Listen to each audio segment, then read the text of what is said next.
dem Land, das sich selbst zerstört und uns den Way of Life diktiert.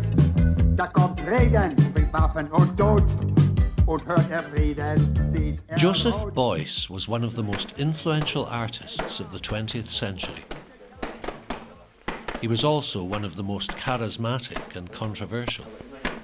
He blurred the lines between art and life and believed that socially and spiritually engaged artists had the power to change the world.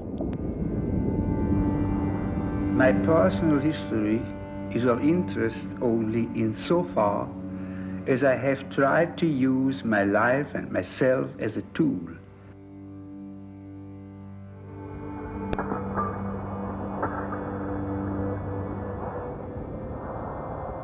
It was in 1943.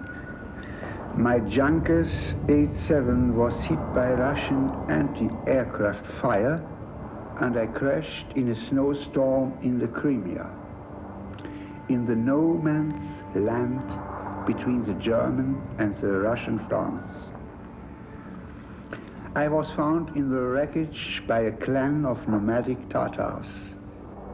They covered my body in fat to help it regenerate heat and wrapped it in felt as an insulator to keep the warmth in.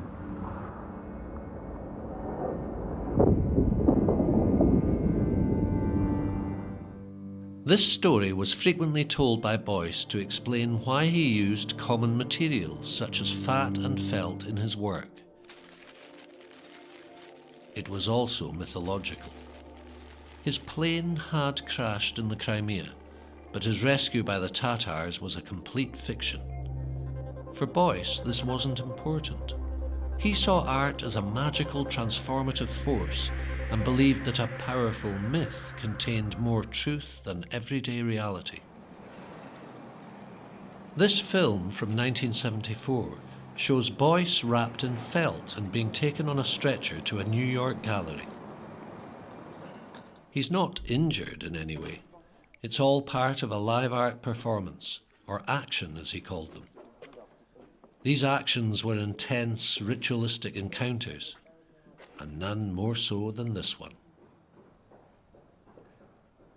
This is a wild coyote, and Beuys is about to spend 3 days in its company.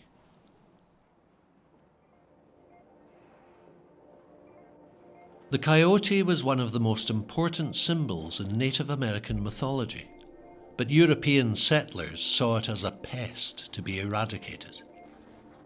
By forming a relationship with this coyote, Beuys believed he was helping to heal America's racial and economic wounds.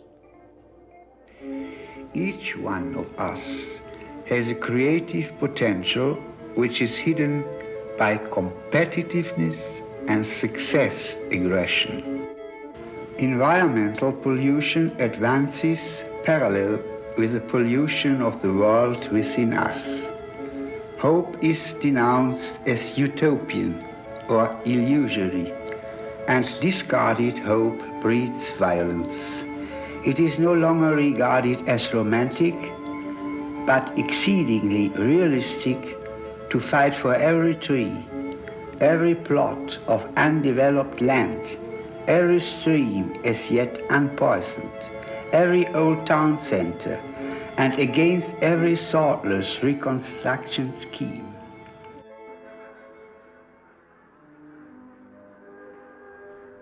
From the mid-70s on, Beuys used his actions as forums for his political and environmental beliefs. An advocate of grassroots democracy and a founder member of the German Green Party, he went on lecture tours, sketching out his radical ideas on large blackboards.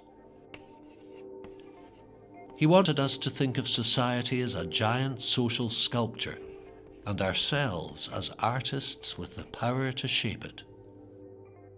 During this period, Beuys was a frequent visitor to Scotland.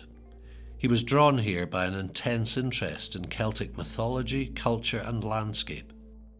This film by Scottish artist Rory McEwen documents his trip to Rannoch Moor with gallerist Richard DeMarco.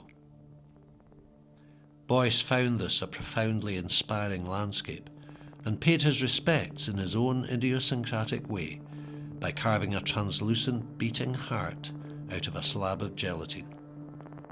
I believe that the human being is fundamentally a spiritual being, and that our vision of the world must be extended to encompass all the invisible energies with which we have lost contact, or from which we have become alienated.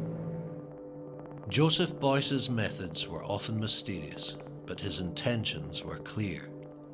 He wanted to communicate the social function and healing power of art. The images he created haunt and challenge to this day.